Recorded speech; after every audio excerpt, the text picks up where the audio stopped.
traders, FX Pip Collector here. Today is Thursday, November 21st, and this is my recap of the top viewed videos of the day. And the US dollar came in number one today, so we're going to do a quick recap on the 1 hour time frame.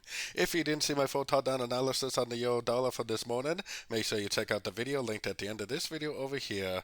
But also don't forget to check out my website, fxpipcollector.com, if you'd like to get access to my swing trade setups, my daily live streams on Zoom, and my 34 video trading course are included for only $30 per month.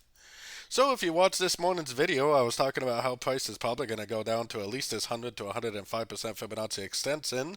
Now, just because it did go down here and reach this level doesn't mean the trend is over. For me, a break of structure is still up here. This is still the longer time frame break of structure. If price does go up and break these subdivision structures, that definitely doesn't tell me trend reversal. Price definitely could go up and break these structures and still end up continuing the downtrend. So for me personally, I am only looking for shorts. I'm only looking to go short on pullbacks.